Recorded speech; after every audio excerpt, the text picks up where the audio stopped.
हे guys, good evening. So हम लोग तो अभी Q4 का जो अर्निंग सीजन है, we are approaching the end of the earning season, but I still have a lot of companies to cover. तो basically अभी मेरा प्लान यही है कि लाइक रिमेनिंग जो भी मैं कंपनीज को ट्रैक करता हूँ, उनका कुछ कंपनीज का रिजल्ट अभी भी आने वाला है। आई थिंक वो रिजल्ट सीजन तो जून तक चलेगा, 1 जून या 2 जून तक।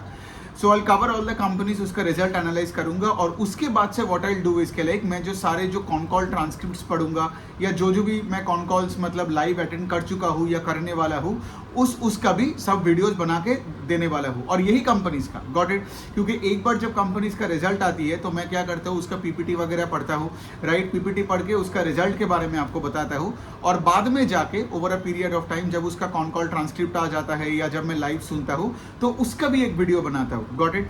सो यही है प्लान, बट अभी तक के लिए तो चलो जो रिमेनिंग कंपनीज है उनका Q4 का नंबर्स को खत्म करते हैं, ठीक है। तो बहुत सारे कंपनीज है, बहुत सारे कंपनीज पिछले 2 दिन में उनका रिजल्ट आया। तो पहले हम बात करते हैं RR केबल के। तो RR केबल एक केबल एंड वायर वाली कंपनी है, 90% उसका सेल्स केबल एंड वायर से आता है एंड बाकी उनका एक FMEG सेगमेंट है जहाँ पे ये लोग सब इलेक्ट्रिकल गुड्स वगैरह, पंखा वगैरह, स्विचेस वगैरह बनाते हैं।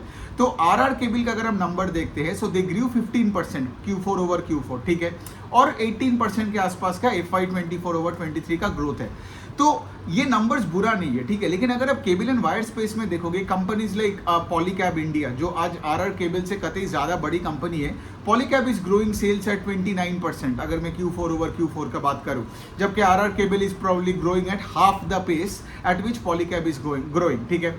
और दूसरे साइड में भी अगर आप देखोगे कि KEI इंडस्ट्रीज भी, उनका भी ग्रोथ का जो रेट है वो 17-18% से वो लोग ग्रो कर रहे हैं। उनका गाइडेंस भी यही है कि like to grow sales by 16 to 17% CAGR for the next 5 years, ठीक है। Then there are small companies, like एक कंपनी है, मैंने इसको कवर भी किया था, उसका नाम है डेल्टॉन केबल्स, देख सकते हो। इसका तो 34-35% का इनका सेल्स का ग्रोथ है। इनका लॉस टू प्रॉफिट वाला भी एक जर्नी है। So the point I am trying to say इसके लिए इन सब के बीच में RR केबल का नंबर मुझे थोड़ा सा मतलब मीडियोकर लगता है, जबकि कंपनी में कोई प्रॉब्लम नहीं है, they have a strong balance sheet और उनका कैश फ्लो स्टेटमेंट भी प्रेटी हेल्दी है, ठीक है। और उनका RR केबल का रिसेंटली IPO आया, but when I look at the competitors I feel के लाइक उतना अच्छी कंपनी नहीं है when it comes to the pace of growth, ठीक है। सो 15 to 17% का सेल्स का ग्रोथ, क्योंकि अब इससे बड़े वाले, बिकॉज सी अगर आप एक रेट से ग्रो कर रहे हो, उससे हायर रेट से आपका जो बड़े प्लेयर से, बड़ा प्लेयर मतलब the companies with larger market cap and larger market share than RR cable, if they are growing at a faster pace than you, then I can't say कि like आपका result सबसे बढ़िया है ना। तो ये हो गया आपका RR केबल का।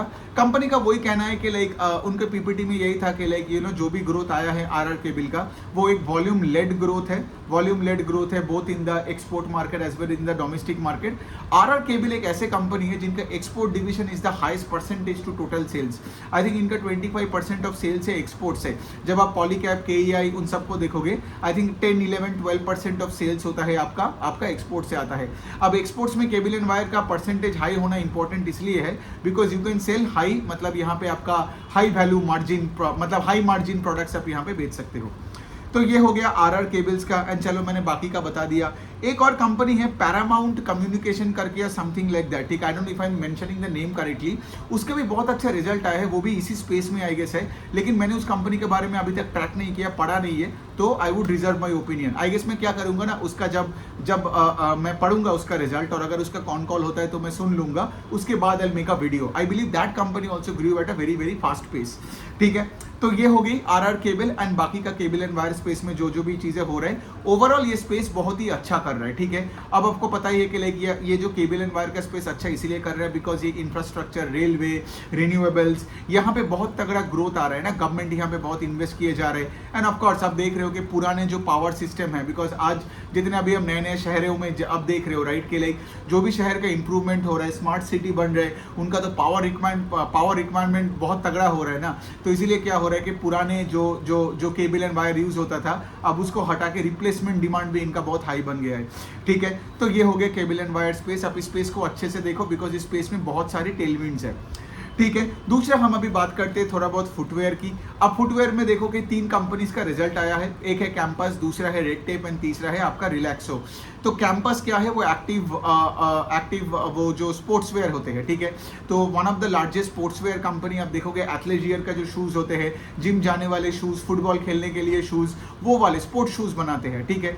लेकिन कैंपस का प्रॉब्लम ये है कि कैंपस के बिजनेस पे कोई ग्रोथ नहीं है, ठीक है। इवन पिछले 2-2.5 सालों से भी मैं जब भी कंपनी मतलब इस कंपनी को ट्रैक कर रहा हूँ, मैं देख रहा हूँ कि कैंपस में कोई ग्रोथ नहीं, इनका डिस्ट्रीब्यूशन में भी बहुत सारे प्रॉब्लम्स है। मैं जो भी कंपनी को लेट्स से आज अगर कुछ बुरा बोलता हूँ तो इसका मतलब ये नहीं कि पूरा जिंदगी वो बुरा रहेगा। Got it. My whole point इसके लिए उसको मैं ट्रैक करता हूँ और जो सिचुएशन है वही सिचुएशन मैं आपको बताता हूँ, राइट। आगे जाके भी मैं कैंपस को ट्रैक करूंगा। Got it. सो इसी तरीके से आप कोई भी स्टॉक को लेना, when I am talking about a company at a particular point, ठीक है।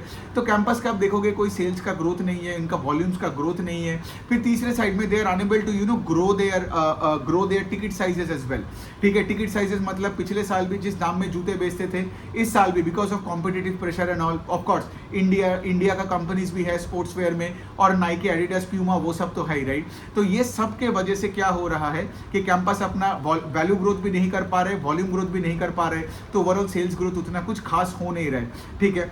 तो ये होगी बात। रिलैक्सो का तो आई गेस मैंने पहले भी बताया, उनका भी कोई वॉल्यूम ग्रोथ हो नहीं रहा है। आई गेस उसका 3 साल पहले भी नंबर ऑफ पेयर्स जितना वो चप्पल बेचे, आज वो उतना ही बेच रहे हैं। Plus of course inflationary pressure की वजह से रिलैक्सो का बहुत सारे प्रॉब्लम्स आया, मार्जिन कॉन्ट्रैक्शन का प्रॉब्लम हुआ, सेल्स ग्रोथ नहीं हो रहा है, ठीक है। एंड ऑफ कोर्स रिलैक्सो अगर आप देखोगे, Relaxo is more of a rural play than an urban play, ठीक है। लेकिन यहाँ पे आज रेड टेप का रिजल्ट आया, कुछ ही घंटे पहले मैंने उसका रिजल्ट देखा, and red tape clearly did better than any other companies, ठीक है। ऑल्दो मुझे बाटा और मेट्रो का रिजल्ट नहीं पता, अभी तक आया नहीं है, लेकिन रेड टेप का अगर मैं आपको नंबर बता दूं, दे ग्रू sales bye 38% YOY in Q4 over Q4, और उनका FY24 ओवर 23 भी देखोगे, सेल्स ग्रू बाय 26%, ठीक है। तो देखिए, अगर एक पर्टिकुलर स्पेस में सारे प्लेयर्स आप देख रहे हो ग्रो ही नहीं कर रहे हैं सेल्स, और एक प्लेयर 25-30% से ग्रो कर रहे हैं, मतलब वो जो कंपनी जो आउटलायर बना है वो कुछ तो अच्छा कर रहा है ना। तो इस तरीके से आप इसको देख सकते हो, ठीक है। तो रेड टेप का तो ऑफकोर्स कोई पीपीटी या कॉन कॉल वैसा होता नहीं है, सिर्फ एक ब्लैक एंड व्हाइट डॉक्यूमेंट में अपने इनकम स्टेटमेंट दे दिया, लेकिन नंबर्स तो बहुत ही अच्छी है। मतलब देखिए, अगर कोई कंपनी अपने सेल्स को अपने कॉम्पिटिटर से एक बहुत अच्छे हायर पेस से ग्रो कर रहा है, इसका मतलब ये है कि they are doing something better than their competitor, ठीक है। तो रेड टेप का जैसे मैंने बोला, Q4 ओवर Q4 में 38% का सेल्स का ग्रोथ आया, जबकि कैंपस में और रिलैक्सो में हार्डली कुछ सेल्स का ग्रोथ दिखाई नहीं है, ठीक है। तो ये हो गया बात। अब हम थोड़ा 2 और कंपनी के बारे में बात करते हैं। अभी ये इलेक्ट्रॉनिक्स रिटेलिंग का मतलब इलेक्ट्रॉनिक्स रिटेलर्स है बेसिकली, आदित्य विशन और इलेक्ट्रॉनिक स्मार्ट इंडिया। तो बेसिकली इनका बिजनेस मॉडल बहुत ही सिंपल है, ये इनका कोई अपना कोई ब्रांड नहीं है, दूसरे के ब्रांड्स और इलेक्ट्रॉनिक गैजेट्स को बेचते हैं, ठीक है। अब सोचिए, अगर आप दूसरे के सामान बेच रहे हो तो ये लो मार्जिन बिजनेसेस है, करेक्ट, पहला पॉइंट। तो इसलिए क्या आपको कॉस्ट कंट्रोल करना पड़ेगा, एंड सिंस आप लो मार्जिन प्रोडक्ट बेच रहे हो तो यहाँ पे आपको वॉल्यूम्स का गेम खेलना पड़ेगा, मतलब वॉल्यूम ग्रोथ होना पड़ेगा, राइट। बिकॉज आज आप देखोगे जिस प्रोडक्ट में आपका मार्जिन बहुत कम है, तो वहां पे अगर वॉल्यूम ग्रोथ नहीं आता है तो फिर आपका सेल्स ग्रोथ कहां से आएगा, because sales growth is equal to volume growth plus value growth. तो यहाँ पे both this companies, electronic smart India limited जो तेलंगाना आंध्रा का one of the biggest players है, तो वो लोग क्या किया, दिल्ली NCR में जाके बहुत दुकानें खोल लिया, पिछले साल आई गेस कुछ 20 के ऊपर दुकान खोल लिया। और आदित्य विशन क्या करता है, इनका टारगेट है पूरा हिंदी हार्टलैंड ऑफ इंडिया, मतलब यहाँ पे ये बिहार से चालू किया था, फिर अभी यूपी और झारखंड और छत्तीसगढ़ में इनका अभी बेस बढ़ते जा रहे हैं, ठीक है। तो ये लोग वॉल्यूम ग्रोथ बहुत अच्छे से कर रहे हैं, लेकिन दोनों में अगर मैं बात करूं तो आदित्य विशन का pace of growth is higher than electronic smart India का, because I think Aditya Vision grew sales by 23% YOY in Q4, जबकि इलेक्ट्रॉनिक स्मार्ट इंडिया का I think sales grew by 15% YOY in Q4। और अगर मैं FY24 and FY23 को compare करूं sales growth का, Aditya Vision का सेल्स ग्रोथ इज 32%, और जबकि इलेक्ट्रॉनिक स्मार्ट इंडिया का is I think is 15-16%। So Aditya Vision अगर आप FY24 ओवर 23 देखोगे, they are growing almost at twice the rate at which Electronic smart India is growing, ठीक है। अब इसमें एक और चीज आता है कि Aditya Vision is a more efficient company in Electronic smart India, because इनका कॉस्ट कंट्रोल ज्यादा है, इसलिए if you look at the ROE number of Aditya Vision, that is a far higher number, 40-45% के ऊपर नंबर है देन इलेक्ट्रॉनिक स्मार्ट इंडिया, जिनका ROE का number 13-14% के आसपास है। और इसका एक और रीजन है, आरओई का नंबर बढ़ता है जब मार्जिन बढ़ता है ना, correct. So Aditya Vision has a higher EBITDA and a PAT margin than electronic smart India. इसका क्या मतलब, एक तो वॉल्यूम्स भी आपका ज्यादा है, राइट, बिकॉज आपका सेल्स ग्रोथ आदित्य विजन का ज्यादा है, दूसरे साइड में आपका यहाँ पे मार्जिन प्रोफाइल भी आदित्य विजन का ज्यादा है over electronic smart India limited, ठीक है। और दोनों का अगर मैं थोड़ा सा और बिजनेस मॉडल बता दूं, ये लोग जब लोगों का ये मतलब जैसे ये TV, AC, fridge, mobile phone बेचते हैं, तो इनमें से बहुत इंपॉर्टेंट है कि लाइक यहाँ भी अगर ये लोग ज्यादा से ज्यादा एसी और टीवी बेचते हैं तो इनका मार्जिन, ग्रॉस मार्जिन ज्यादा होता है, 18-20% के आसपास होता है। लेकिन जब ये मोबाइल फोन और लैपटॉप बेचते हैं तो ये कुछ 8-10% का ग्रॉस मार्जिन होते हैं। यहाँ भी अगर आप देखोगे आदित्य विजन एक्चुअली उनका जो प्रोडक्ट पोर्टफोलियो है उसमें मोबाइल फोन बेचने का पार्ट कम है, एसी और टीवी ज्यादा है कंपेयर टू से इलेक्ट्रॉनिक स्मार्ट इंडिया, जिनका तो आई गेस 45-50% मोबाइल फोन से ही आता है। तो यहाँ पे इलेक्ट्रॉनिक स्मार्ट इंडिया को अगर यहाँ पे मार्जिन में और थोड़ा एक्सपेंशन चाहिए, ऑपरेटिंग लेवरेज चाहिए, तो इसके लिए उनको और ज्यादा क्या करना पड़ेगा, मोबाइल फोन के पाई को घटा के एसी और फ्रिज बनाना पड़ेगा, एसी और फ्रिज और टीवी ज्यादा बेचना पड़ेगा। तो इसीलिए इलेक्ट्रॉनिक स्मार्ट इंडिया ने क्या किया, अगर आप लॉजिकली देखोगे, ये लोग दिल्ली में गया, राइट, और दिल्ली में तो आज ही मैं अगर आपको एक डेटा बताऊं, दिल्ली में 50 डिग्री का टेम्परेचर हो गया, 52 डिग्रीज और समथिंग लाइक दैट आज का डेट में, ठीक है। तो यहाँ पे आप सोचो कि ये लोग दिल्ली में क्यों गए, बिकॉज उनको पता है दिल्ली में गया तो और भी गंदा टेम्परेचर, गंदा वेदर, पॉल्यूशन दिल्ली में, तो इसमें क्या होगा, ज्यादा से ज्यादा लोग एसी खरीदेगा, ज्यादा से ज्यादा लोग कूलर खरीदेगा, तो कंपनी का मार्जिन भी इंप्रूव होगा, right. This is the sole reason by which Electronic smart India ventured into the Delhi NCR market, ठीक है। And it's a good day to make this video because आज ही दिल्ली का कुछ रिकॉर्ड 50 डिग्री का टेम्परेचर आया है। अब यहाँ पे एक और पॉइंट है, जब आप देखोगे Q1 is the best season for these companies, क्यों, बिकॉज यहाँ पे एसी सबसे ज्यादा बिकता है, राइट। Q1 मतलब अगले वाला जो क्वार्टर है। अब सोचिए Q4 में आप देखोगे इनका कैश फ्लोज नेगेटिव होता है, इन्वेंटरी में पैसा अटका हुआ है, क्यों, बिकॉज Q4 में इनको सारे एसी को लेके अपने स्टोर्स में रखना पड़ेगा ना, वरना जब गर्मी का टाइम आएगा, कस्टमर दुकान में आएगा तो आप उनको क्या बेचोगे, गॉट इट। तो इस तरीके से आपको कैश फ्लो स्टेटमेंट को भी देखना पड़ेगा, ठीक है। लेकिन of course I am expecting good set of numbers from both this companies, because Bihar में, बंगाल में, मैं तो कैलकाटा से हूँ, राइट, इतनी गर्मी 45-50 डिग्री, जब अप्रैल में इतना बड़ा हीट वेव चला था मैं तो मुसौरी भाग गया था। लेकिन हैविंग सेड दैट अब मैं यहाँ पे आया हूँ, स्टिल आई एम स्ट्रगलिंग, ठीक है। सो आई एम सेइंग इसके लिए कि अगर बिहार, झारखंड, छत्तीसगढ़, दिल्ली कहीं भी हो, आपका तगड़ा एसी बिकने वाला है Q1 में, ठीक है ना। But of course we are comparing you know the growth rate is more important, because AC तो बिकेगा, लेकिन पिछले Q1 से कितना ज्यादा बिका वो है क्रिटिकल फैक्टर। और यहाँ पे इलेक्ट्रॉनिक स्मार्ट इंडिया सिंस अभी दिल्ली में जा रहे हैं, I believe product mix will improve more towards AC and air cooler going forward than say mobile phones. But again इनका जो प्रोडक्ट मिक्स है वो भी सीजनल भी है, लाइक जब आपका Q3 चलता है, लेट से जब वो विंटर सीजन चलती है Q3 Q4 में, तो Q4 में क्या होता है, मोबाइल फोन का सेल यूं बढ़ जाता है बिकॉज तब लोग एसी कम खरीदते हैं। Q1 और Q2 में जब आप देखोगे यहाँ पे एसी का सेल बढ़ता है। तो ये सब बिजनेस मॉडल्स का टिडबिट्स है, ये तो मतलब डिटेल में मैं नहीं बोल सकता because of time constant, but of course I guess आप सबको समझ में आ गया। और Aditya Vision is doing better than electronic smart India in terms of growing sales at a faster pace and also उसके साथ साथ आदित्य विजन की एक और बात मैं बोल दूं कि ये लोग क्या कर रहे हैं ना, ये लोग तो बिहार से चालू हुआ, अभी इनके पास कुछ 150 के आसपास स्टोर्स है, उसमें से आई थिंक 105-10 स्टोर्स बिहार में है। तो पिछले कॉन कॉल में उनको मैनेजमेंट ने पूछा था, किसी ने एनालिस्ट ने पूछा था कि can we double the stores in UP, तो उन्होंने बोला हमेशा आराम से कर सकते हैं। अगर 100 दुकानें हम कर सकते हैं बिहार में, तो 100 दुकान तो यूपी में यूं बन जाएगा। और मैनेजमेंट का गाइडेंस यही है to grow sales by 20-25% CAGR for the next 3 years। मतलब ये बता रहे हैं कि 3-4 साल में सेल्स तो डबल हो जाएगा, राइट। तो ये तो अच्छी गाइडेंस है। इलेक्ट्रॉनिक स्मार्ट इंडिया का गाइडेंस हमें देखना पड़ेगा, जो ऑलरेडी उतना देता नहीं है। सो ये है बात।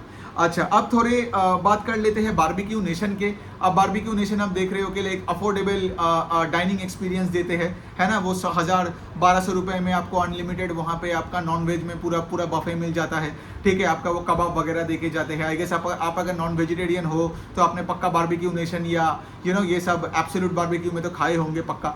तो यहाँ पे प्रॉब्लम क्या हो रहा है ना, ये पूरा QSR and fine dining space में उतना ग्रोथ नहीं दिख रहा है, ठीक है। और जो लोग ग्रो कर भी रहा है वो क्या कर रहे हैं ना, लो वैल्यू आइटम बेच के ग्रो कर रहे हैं। इसका मतलब क्या, मतलब बारबेक्यू बारबेक्यू नेशन में अगर आप सेल्स ग्रोथ ला भी रहे हो, मतलब क्या डिस्काउंट देके आप कॉर्पोरेट्स को बुला रहे हो, ये जो होता है ना कॉर्पोरेट लंच एंड डिनर, तो अगर आप डिस्काउंट देके जा रहे हो तो वॉल्यूम ग्रोथ तो मिल रहा है, लेकिन क्या है ओवरऑल सेल्स ग्रोथ नहीं मिल रहा है, बिकॉज योर वैल्यू ग्रोथ घट रहा है। Got it. तो यहाँ पे वॉल्यूम ग्रोथ के चक्कर में अगर आपका वैल्यू ग्रोथ घटा, because if you are discounting और कूपन्स बेच के अगर आप लोगों को डिनर बुफे और लंच बुफे करवा रहे हो तो ओवरऑल सेल्स ग्रोथ नहीं होगा। तो यही हो रहा है बारबेक्यू नेशन में प्रॉब्लम। तो इनका कोई FY24 ओवर 23 या Q4 ओवर Q4 में कोई ग्रोथ नहीं है। दूसरा जो कंपनी है फाइन डाइनिंग का स्पेशलिटी रेस्टोरेंट्स, उनका भी सेम स्टोरी है। उनका ये सब फ्लेम एंड ग्रिल और रियासत और ये सब और भी है, उनका जो पब्स वगैरह है, आप देखोगे ओवरऑल कोई सेल्स का कोई ग्रोथ नहीं है। तो ये जो QSR और फाइन डाइनिंग है, इनमें प्रॉब्लम यही है कि अगर सेल्स ग्रोथ आ भी रहा है लेकिन but it's coming at the cost of contracting margins. Got it. Contracting margins मतलब वही पॉइंट है कि अगर आपका ग्रोथ आ रहा है तो आप आपका एग्जिस्टिंग प्राइसेस को मेंटेन नहीं कर पा रहे हो। और ऑफ कोर्स इतना स्विगी जोमेटो आ चुका है, इतना कंपटीशन आ चुका है, लोगों के पास इतने ऑप्शन आ चुका है, तो अभी तो मतलब यहाँ पे ये स्पेस में मुझे बहुत डेंजरस भी लगता है, बिकॉज कोई कंपनी में ग्रोथ नहीं है, सबका PE 70 80 90 100 के आसपास घूम रहे हैं, तो मुझे तो अच्छा नहीं लगता ये पूरा स्पेस। तो बारबेक्यू नेशन का एक और चीज़ है कि आप देखोगे कि जब कोई कंपनी अच्छा नहीं करता है तो वो स्टोर एक्सपेंशन थोड़ी करेगा, है ना। एग्जिस्टिंग स्टोर को खोल रहा है बंद कर रहा है, खोल रहा है बंद कर रहा है, यही हो रहा है। तो पिछले साल भी इनका 216 स्टोर्स, इस बार भी उनका 216-17 स्टोर्स।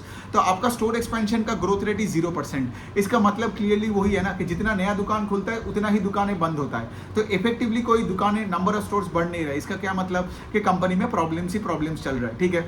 तो ऑफ कोर्स यहाँ पे अगर कोई कंपनी का सेल्स ग्रोथ नहीं बढ़ता है और मार्जिन कॉम्प्रेस होता है तो that is very bad for the stock, ठीक है। अब एक और कंपनी का बात करते हैं यहाँ पे, एपेक्स फ्रोजन फूड करके। तो वो आपका ये जो श्रिम्प्स का एक्सपोर्ट करते हैं US UK यहाँ पे, ठीक है। अब देखो यहाँ पे बिजनेस का एक ही प्रॉब्लम है, ठीक है। यहाँ पे कल इस बिजनेस का क्या होने वाला है किसी को नहीं पता। कैसे? बिकॉज ये जो श्रिम्प्स है वो एक कमोडिटी है, तो कल ग्लोबल श्रिम्प प्राइसेस घट जाएगा तो आपको कम दामों में बेचना पड़ेगा और आपका वैल्यू डिग्रोथ हो जाएगा। दूसरे साइड में क्या है कि यहाँ पे अमेरिका में भी अगर डिमांड यहाँ पे थोड़ा बहुत टेपिड हो जाती है तो वहाँ पे भी आपका टाइट फिश हो जाता है, वॉल्यूम ग्रोथ नहीं दिखता है। और तीसरे साइड क्या है, अमेरिकन गवर्नमेंट अगर कोई श्रिम्प्स पे यहाँ पे इंपोर्ट लगा दिया तो वो भी कंपनी के लिए, बिकॉज कंपनी का खर्चा बढ़ गया। बाय द वे ये तीनों चीज ही हुआ है इस कंपनी का। तो एपेक्स फ्रोजन फूड के लिए जितना भी बुरा चीज होना है सब हो गया। मैं ये नहीं बोल रहा हूँ आगे जाके सब ठीक होगा, लेकिन मैं बोल रहा हूँ तीनों चीजें बुरा हो सकता था ना। Correct, global shrimp prices down है, डिमांड टेपिड है US का, और तीसरा है कि US गवर्नमेंट ने क्या किया, इंडियन श्रिम्प कंपनीज के ऊपर एक एक्सपोर्ट या कोई एक ड्यूटी लगा दिया जिसमें कुछ 4-5% कंपनी का कॉस्ट बढ़ गया। तो ये तीनों चीजें एक साथ बुरा हुआ, तो इसीलिए क्या हुआ, इनका सेल्स गिर गया बाई 25%। और दूसरे साइड में ये कंपनी जो पहले प्रॉफिट किया करता था अभी लॉसेस दिखा। लॉसेस क्यों दिखा? बिकॉज मार्जिन और कॉम्प्रेस्ड हो गया ना। तो आपका सेल्स 25% घटा, मतलब यहाँ पे आप देखोगे इनका वैल्यू ग्रोथ आई 7-8% घटा, वॉल्यूम ग्रोथ आई थिंक 15% घट गया। वॉल्यूम ग्रोथ कब घटता है? जब डिमांड नहीं है, टेपिड डिमांड है ना। तो टोटल ओवरऑल आपका सेल्स भी घट गया और यहाँ पे आपका मार्जिन भी कॉम्प्रेस हो गया। सो क्या ये लॉसेस में चला गया। ऐसे स्टॉक्स कैसे पैसे बनाते हैं? और यहाँ पे प्रॉब्लम क्या होता है ना, आप लेट से ऐसे स्टॉक में पैसा डाला भी, राइट, ये सब देख के, लेकिन क्या है आपको कल नहीं पता कि श्रिम्प का प्राइसेस कहाँ पे जाएगा, बिकॉज इनका कोई बार्गेनिंग पावर नहीं है, इनका कोई ब्रांड नहीं है, राइट। ये देखो ना, US का गवर्नमेंट ने कभी भी आके कुछ भी लगा देता है, मतलब कोई भी ड्यूटी लगा दिया, ये लगा दिया, वो लगा दिया, एंड अल्टीमेटली क्या, शेयर होल्डर्स ही पैसे गंवाते हैं। सो इसीलिए ना मैं इसी बिजनेसेस पे कभी पैसा नहीं डालता हूँ। कभी कभार ऐसे भी क्वार्टर रहेगा जब बहुत तगड़ा रिजल्ट है, मतलब सडनली श्रिम्प प्राइसेस बढ़ गया, थोड़ा सा डिमांड बढ़ गया और लेट्स से ड्यूटी हटा दिया तो बढ़ गया, लेकिन उसके बाद क्या करें? तो यहाँ पे ऐसे कंपनीज में बड़ा कैपिटल तो छोड़ दो, मैं छोटे कैपिटल लेके चालू भी नहीं कर सकता हूँ, मतलब मेरे को इतना डर लगता है ये सब कंपनीज। ओके, अब थोड़ा हम लास्ट टाइप के कंपनीज का बात करते हैं, इंटरग्लोब एविएशन का बात करते हैं। तो InterGlobe Aviation of course IndiGo planes है। अब एक चीज देख रहे हो कि इंडिया में बाकी जो एयरलाइन कंपनीज है वो इधर बंद हो गया है, चलता नहीं है, ये मार्केट शेयर गंवा रहे हैं, और यहाँ पे इंडिगो का पूरा मार्केट शेयर बढ़ रहा है। तो मैं आपको अगर इंडिगो का टर्न अराउंड के बारे में बात बोलूं तो FY23 में ये कंपनी का 300 करोड़ का लॉसेस था, ठीक है। और FY24 जो अभी जो पूरा ये फिस्कल खत्म हुआ उसमें कंपनी ने 8000 करोड़ का प्रॉफिट किया, मतलब -300 से plus 8000 crore. You clearly understand कि इसमें टर्न अराउंड कितने तगड़े रेट में आया। दूसरे साइड में अगर आप देखोगे ये लोग बहुत सारे मतलब एयरलाइंस को ये सब एयरबस और बोइंग से ऑर्डर किया, राइट। और इनका जो फ्लीट्स ऑफ प्लेन्स है, ऑफ कोर्स ये सब तो लीज में लेते हैं मेजॉरिटी प्लेन्स, तो I think the number of planes that IndiGo has right now is 365 after FY24, ठीक है। FY23 में ये था 300 के नीचे। सो इसका मतलब आप ये भी बोल सकते हो कि ये लोग अपनी फ्लीट्स को भी बढ़ा रहा है बाई 20% के plus, as a result of which FY24 over 23 23 में भी इनका 27% का सेल्स ग्रोथ है। देखिए 21 एंड 22 में क्या हुआ था, दो फाइनेंशियल ईयर में कोविड चल रहा था, फ्लाइट्स नहीं चल रहा था। सो FY23 में travel came back and they made a great recovery, got it. लेकिन उसके ऊपर भी FY24 में दे ग्रू 27%, और मैं यहाँ पे सेल्स का बात कर रहा हूँ, ठीक है। और कंपनी का यहाँ पे कुछ अगर मैं बोलूँ, यहाँ पे एक रेशियो है जिसको बोलते हैं आपका लोड फैक्टर। लोड फैक्टर मतलब है कि लाइक हर पैसेंजर पे, मतलब रेवेन्यू पैसेंजर पर किलोमीटर, ठीक है, डिवाइडेड बाय यहाँ पे आप देखते हो कि लाइक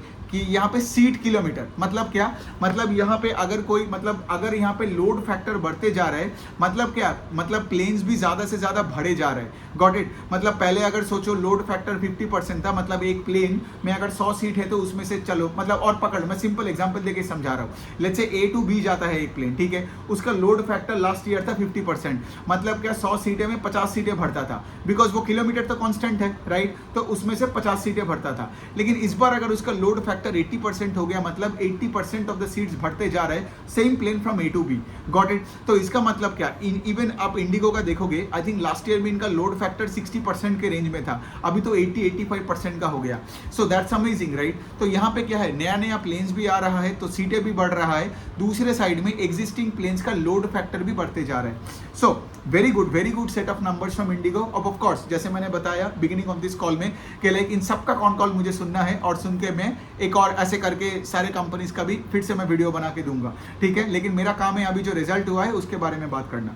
अच्छा, अभी चलिए लास्ट एक company, I know that we have covered a lot in this video, but still एक लास्ट कंपनी है, उसका नाम है स्टाइलम लैमिनेट्स करके। तो इंडिया में वन ऑफ द लार्जेस्ट उनका इंटीग्रेटेड प्लांट है, ये पूरा लैमिनेट शीट्स वगैरह बनाते हैं। लेकिन यहाँ भी सेम स्टोरी है, कोई भी प्लाईवुड कंपनी या लैमिनेट कंपनी को अगर आप ले लोगे, उनका सेम रोना धोना। एक तो है कि इंडिया में इतना कंपटीशन है तो फिर वो हाई वैल्यू प्रोडक्ट्स बेच नहीं पा रहे हैं। मतलब सोचो अगर आपका कोई 2000 वाला लैमिनेट का शीट है और लेट से कोई 300 रुपए का लैमिनेट का शीट है, तो लोग 300 रुपए वाला खरीद रहे हैं, 2000 वाला नहीं खरीद रहे हैं। तो 2000 वाला खरीदने वाला कौन होता है, आपका एक्सपोर्ट बाजार में। लेकिन वहां भी आप देख रहे हो कि रेड सी का क्राइसिस, इसका क्राइसिस, इजराइल का क्राइसिस, इसके वजह से क्या आपका वैल्यू ग्रोथ भी नहीं मिल रहा है because of the export market का प्रॉब्लम, और वॉल्यूम ग्रोथ भी इंडिया में होता नहीं है, राइट, बिकॉज इंडिया में इतना कॉम्पिटिटिव स्पेस है। आपने दूसरे भी देखे होंगे, Rushil Decor and all that companies मैंने ऑलरेडी कवर किया, आप नहीं तो वापस जाके Q4 का जो मेरा प्लेलिस्ट है यूट्यूब में, वहां जाके आप देख सकते हो। सो बेसिकली इसका जो सेल्स है वो 6% ओवरऑल गिरा है YOY। वॉल्यूम ग्रोथ थोड़ा बहुत दिखा है, लेकिन अगर आप वैल्यू ग्रोथ डिग्रोथ हुआ है, so overall sales growth came down. और बट यहाँ पे कंपनी को ऑपरेटिंग लेवरेज मिला, मतलब profits grew at a much higher pace than sales growth. क्यों, बिकॉज ऑफ कोर्स बिकॉज यहाँ पे फ्रेट चार्जेस कम हो गया है, एंड यहाँ पे रॉ मटेरियल जो टिम्बर है उनका चार्जेस थोड़ा कम हो रहा है। But here is one more concept I would like to say before ending the call, इसके लाइक अगर आपका सेल्स ग्रोथ नहीं हो रहा है, प्रॉफिट ग्रोथ हो रहा है, तो मैं उस पर उतना भरोसा नहीं करता हूँ। बिकॉज अगर आपका सेल्स ग्रोथ नहीं हो रहा है तो आपका रॉ मटेरियल प्राइसेस मतलब कब तक नीचे जाएगा, है ना, कब तक नीचे जाएगा कि आप आपका EPS और पैड ग्रोथ को दिखाओगे। So I need my sales growth to keep going up at a fast pace. आप देखोगे जो भी कंपनीज को मैंने अच्छा भी बोला इस वीडियो में, उनका मैंने सेल्स ग्रोथ अच्छा बोला, गॉट इट। तो अगर सेल्स ग्रोथ अच्छा होता है और लेट्स से प्रॉफिट ग्रोथ उतना नहीं होता है, तो मतलब क्या, कंपनी इतने अच्छे रेट से ग्रो कर रहा है कि उसका सारा पैसा बिजनेस पे घुसे जा रहा है, got it, as a result of which expense पे कंट्रोल नहीं। जैसे फॉर एग्जांपल रेड टेप का अगर आप देखोगे 38% का सेल्स ग्रोथ है Q4 ओवर Q4, लेकिन पैट का ग्रोथ इज आई थिंक 18%। क्यों, बिकॉज वो लोग इतने अच्छे से स्केल अप किए जा रहे हैं ना, ताकि क्या हो रहा है, उनको कॉस्ट पे कंट्रोल नहीं हो रहा है। I think that company is better than a company जिसका सेल्स ग्रोथ नहीं है और प्रॉफिट ग्रोथ दिखा रहा है 40% से, because raw material prices are coming down, commodity prices are coming down, and then let's say for example उनका इधर उधर करके खर्चा बचा रहे हैं। तो मुझे वैसा कंपनी नहीं चाहिए। सो एनी विच वे स्टाइलम हो या रूशील हो या जो भी कंपनीज हो, majority company in the plywood segment में उतना अच्छा कर नहीं रहे, बिकॉज ओवरऑल उनका सेल्स ग्रोथ हो नहीं रहे, आ नहीं रहे, ठीक है।